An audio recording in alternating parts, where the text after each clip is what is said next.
నమస్తే friends, welcome to our channel. ఈరోజు మనం తెలుసుకుందాం శీర్షికలో 5 ఏళ్లలోపు పిల్లల మెదడు చురుగ్గా ఉంటుందని, ఏది చెప్పినా బాగా గుర్తుపెట్టుకుంటారని అంటారు. నిజమేనా? ఈ విషయం మనం ఈరోజు వీడియోలో తెలుసుకుందాం. 5 ఏళ్లలోపు పిల్లల మెదడు చురుగ్గా ఉంటుందని, ఏది చెప్పినా బాగా గుర్తుపెట్టుకుంటారని అంటారు. నిజమేనా? ఈ విషయం తెలుసుకుందాం.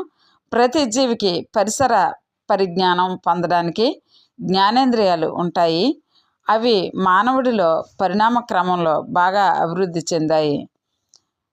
మనం చర్మం అనగా స్పర్శ కొరకు, కళ్ళు అనగా దృష్టి కొరకు, చెవులు శ్రవణం కొరకు, ముక్కు ఘ్రాణం కొరకు, నాలుక రుచి అనే పంచేంద్రియాల కొరకు, నాలుక రుచి కొరకు, ఈ విధంగా ఈ పంచేంద్రియాల ద్వారా మాత్రమే ప్రకృతి జ్ఞానం పొందుతాం. ప్రకృతి పరిజ్ఞానానికి, తెలివితేటలకు ఇంతకు మించి మరే ద్వారము లేదు. మన మెదడులోనే మనం సంతరించుకున్న జ్ఞానముద్రలు, సమాచారం భద్రపరిచి ఉంటాయి. ఆసక్తి అనేది మానవుడికే ఉంది.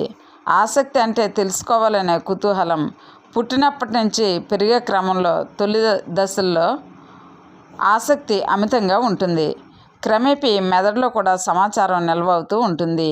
5 ఏళ్ల వయసు వచ్చేటప్పటికే మనకు తెలిసిన సమాచారంలో సుమారు 60% పోగవుతుందని మానసిక శాస్త్రవేత్తలు చెబుతారు.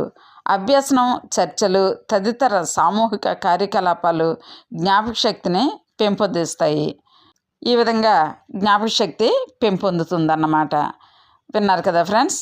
మరి ఇలాంటి అనేక ఆసక్తికరమైనటువంటి అంశాలు, శాస్త్రీయపరమైనటువంటి విశ్లేషణతో మన ఛానల్లో డైలీ అందిస్తున్నాం.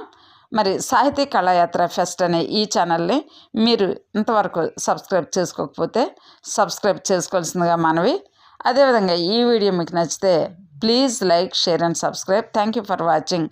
నమస్తే.